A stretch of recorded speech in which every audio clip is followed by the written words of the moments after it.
Crypto products and NFTs are unregulated and can be highly risky. There may be no regulatory recourse for any loss from such transactions.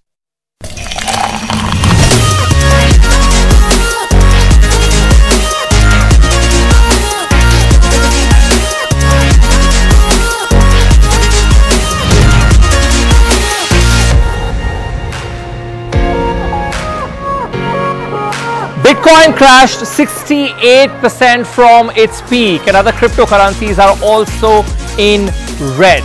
So can we expect a bull run? If yes, when?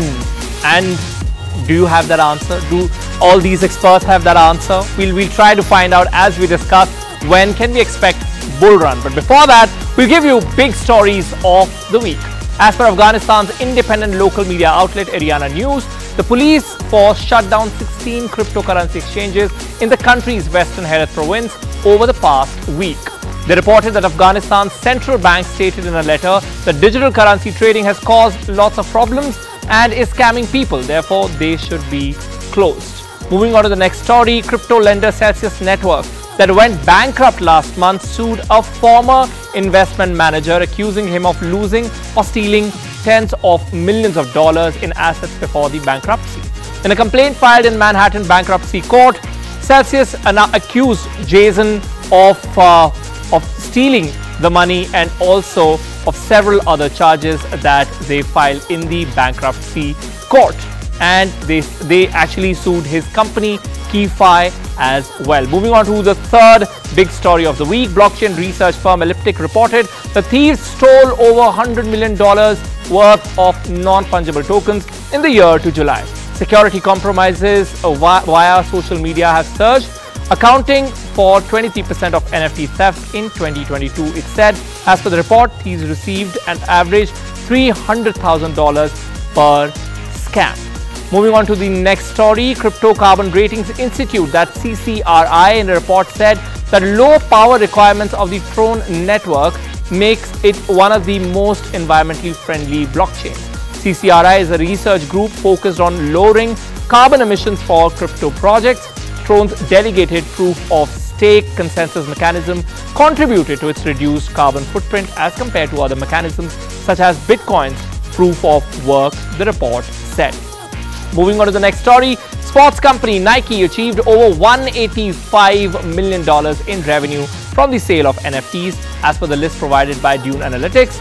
It is more than any other brand, in addition to total revenue being 7 times higher than the next on the list. Nike also topped total transactions at over 67,000. Nike is followed by Dolce & Gabbana, Tiffany, Gucci and Adidas. Last story, which of course we'll be discussing in detail in our first discussion as well. During the India Blockchain Forum launch event, Telangana's Principal Secretary, Department of the Industries and Commerce, that's INC, and IT, Jayesh Ranjan, launched a very exciting project, and that is Sandbox Regulatory.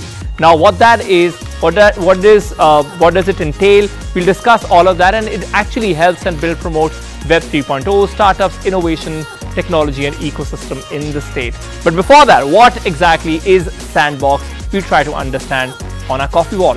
Let's go.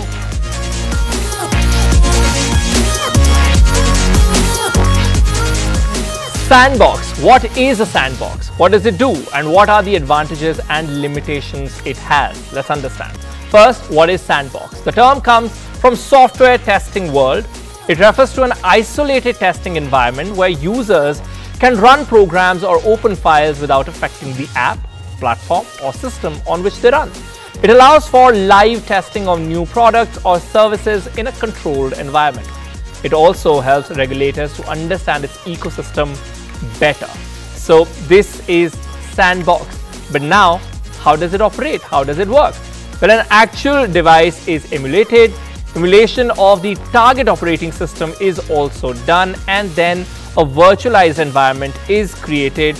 Usually a sandbox is on a virtual machine, so that it has no access to physical resources, but it can still access the virtualized hardware. Now, how the Web 3.0 Regulatory Sandbox helps Telangana or other states in our country?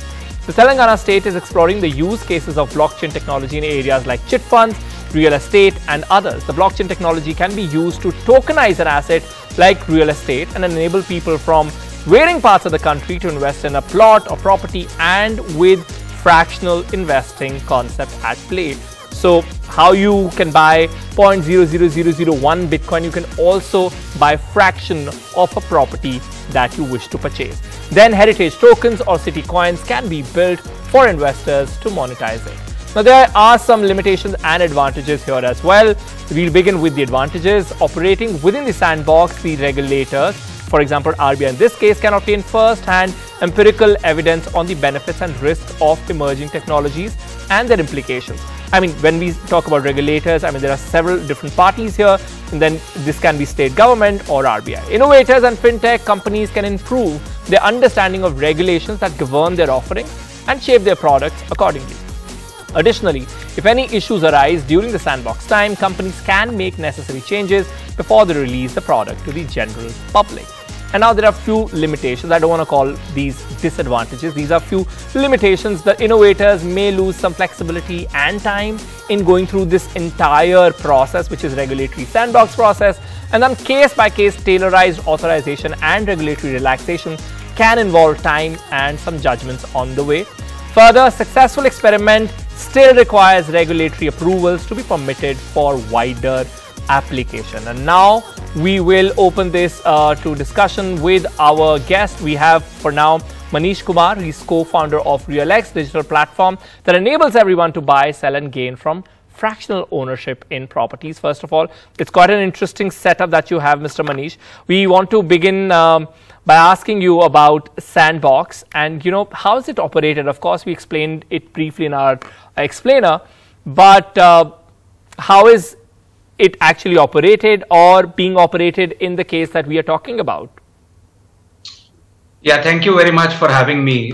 This is a fascinating stage of evolution, as I would call, in terms of crypto, that, you know, the states are coming up and they are opening up avenues for more, value specific dApps to come up. Right. And more better, you know, Web3 adoption. This is exactly what has been missing so far. In terms of the ecosystem buildup, the state being more reticent, etc. So I congratulate the Telangana state to really, you know, come up with the sandbox environment.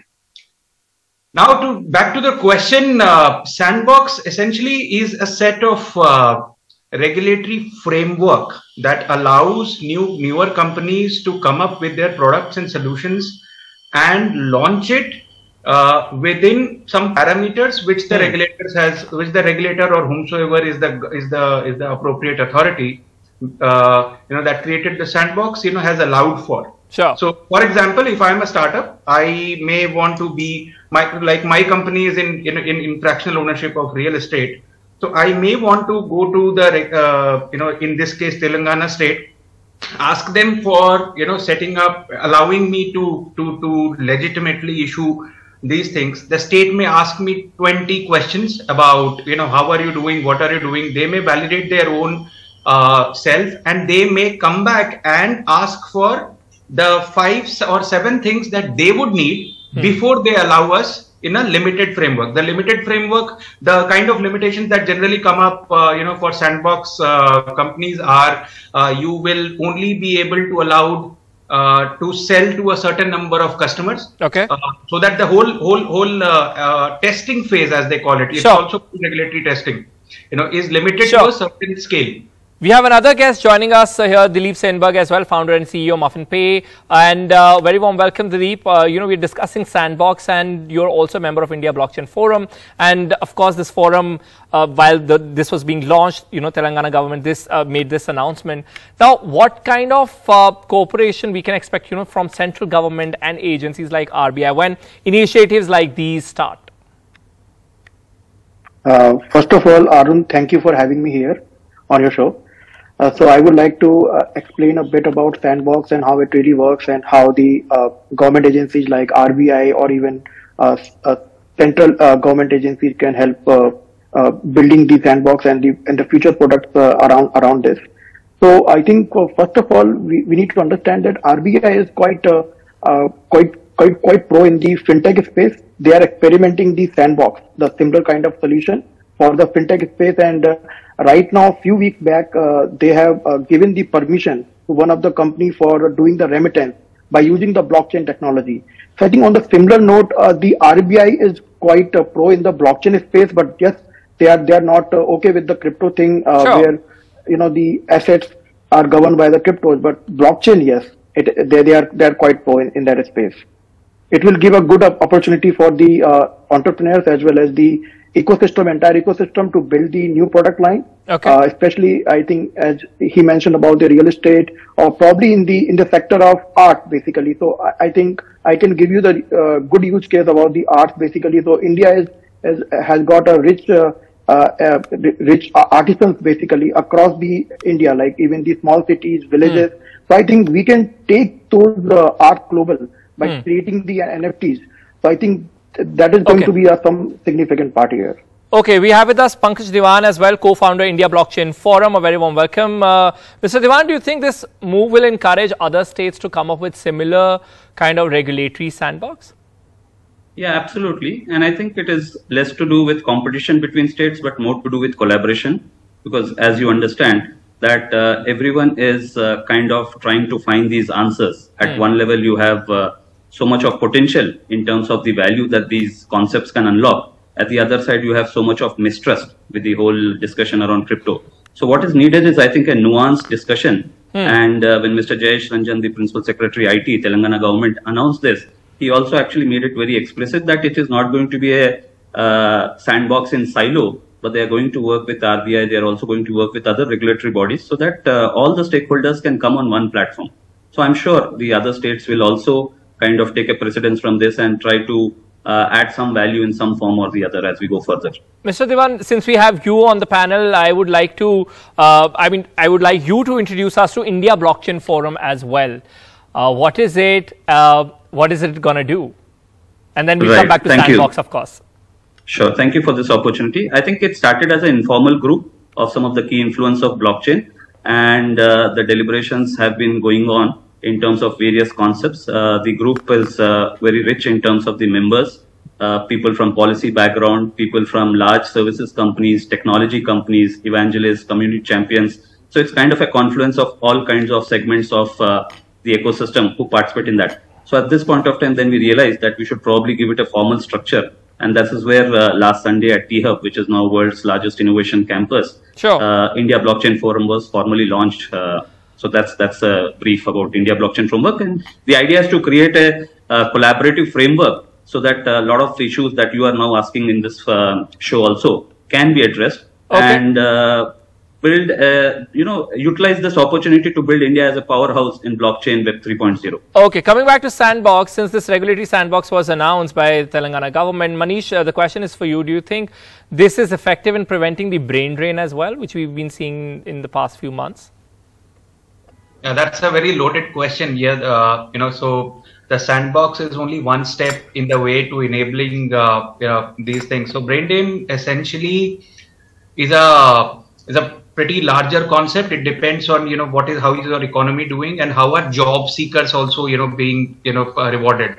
While the sandbox will principally address the bottlenecks that the startups in this space are facing, and creates a enabling ecosystem for them to come forward. On a longer term, if we continue in this journey and if we really see collaboration between sandboxes, states and regulators, etc., yes, the answer can be yes, given the other factors like tax and the economy, etc., going good. But on an immediate term, these are very specific objective sandboxes which achieve to help the ecosystem move forward, which has been confused and stagnant for quite some time. Right. Pankaj, you wanted to make some point? Yeah, I think I'd just like to add what my friend Manish said. I'm a little more optimistic because what we have today is a lot of ambiguity, and we don't have a platform where some dialogue can happen. So I look at sandbox kind of initiatives as an initiative in the right direction, where at least the stakeholders can come together and share each other's perspective and also each other's concerns. So I'm a little more optimistic. So what is this specific regulatory sandbox going to do? Right. So as you understand, Sandbox is more like a test environment, right? Where you can experiment, where you can try out things, and where some regulatory restrictions can be relaxed for the sake of the experiment.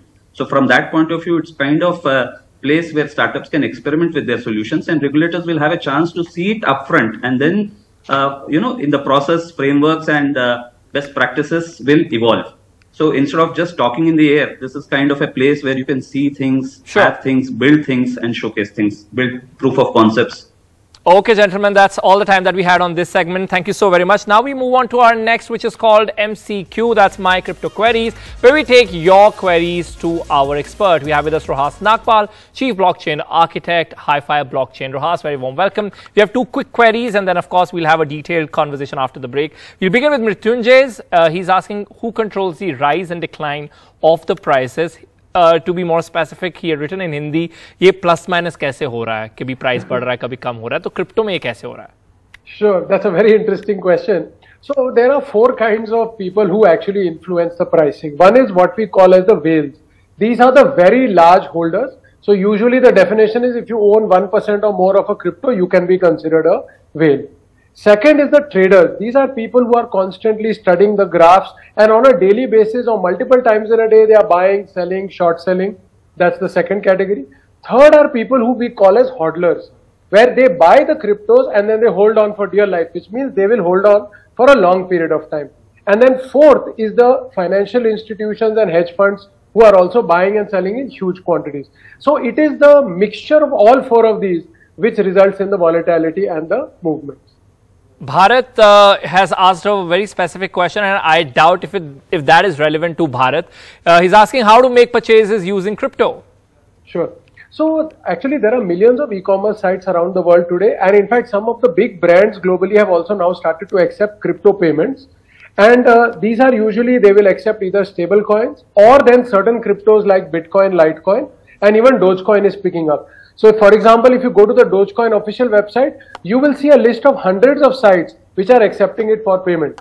And the biggest example would be El Salvador. The entire country has made Bitcoin as legal tender. So you could even buy a burger using Bitcoin in that particular country. Right. Now we're taking a very short break, and then we discuss the market conditions, and we'll check if we can expect a bull run in the nearing future from our guest. Stay tuned.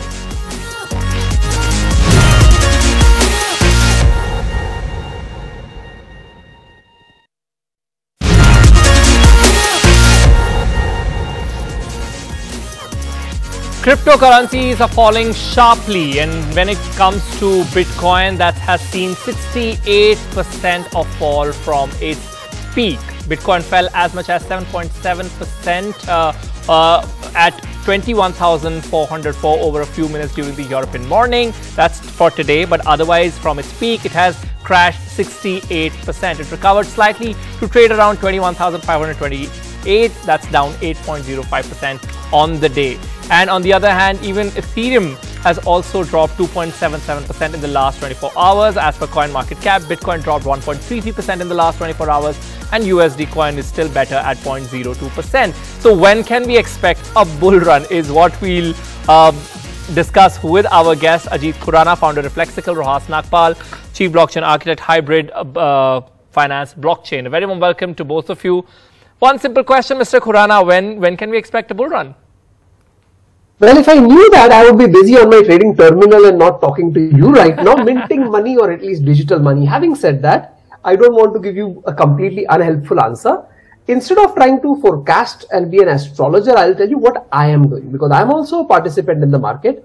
I am not convinced that a significant fall is very unlikely. I think that we could get much better prices in the coming few weeks and months. So I'm waiting for better prices than this. Having said that, if somebody is taking the view of either doing a dollar cost averaging, SIP kind of structure, and saying, we should not try to catch the absolute bottom and all, that also is a reasonable strategy. The last 3 bear runs or crypto winters saw 85% retracement in the price of Bitcoin from its peak. This time we have seen 70. Nothing to say that history should repeat itself, but I think that there is still some more pain to go, more projects to fail, more bad news to come, more projects which were not sustainable economically to go kaput. before the market would turn around. And I think we are easily a year away from that. Rohas, what do you think? What is leading to this downfall? I think most of the cryptos were really overvalued, overpriced, and the use cases were very weak. So it was just a matter of time before all of them crashed. So classic example would be the way in which people were buying virtual land. It made no sense. There are a lot of people saying metaverse is going to be great for crypto. Again, there is no logic in that. So I think we are now seeing the end of maybe crypto 1.0, if you want to call it like that. But are you also including Bitcoin in it? Because that has seen a sharp decline. I have learned one lesson in life: never speak bad about Bitcoin. So I will never say anything bad about it, because that anything can happen. But other than Bitcoin, I think 99% of projects are now set to be permanently destroyed. And maybe we will start to see new, stronger projects coming up. Mr. Khurana, the numbers are definitely bad, but if you compare this winter to the winters that we've seen in the past, do you see it any better, or is just the same? So look at it this way: if you look at today's Bitcoin price, like right now before the program I was checking, we are almost exactly half of 12 months ago, but we are almost exactly double of 24 months ago. So what happens is that the volatility is in the nature of the beast because of several factors that Rohas even said before the break.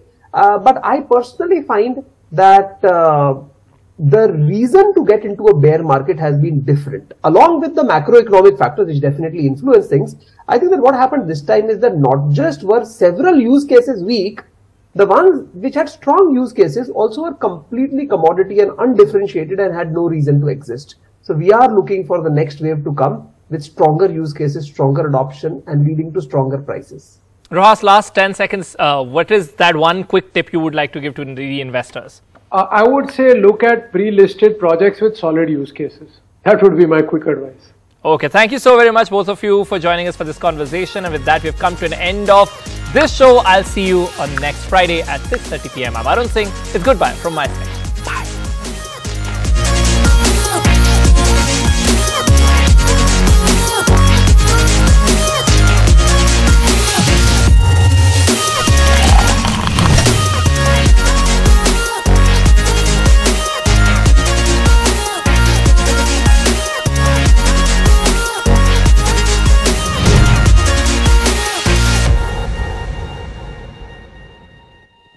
Crypto products and NFTs are unregulated and can be highly risky. There may be no regulatory recourse for any loss from such transactions.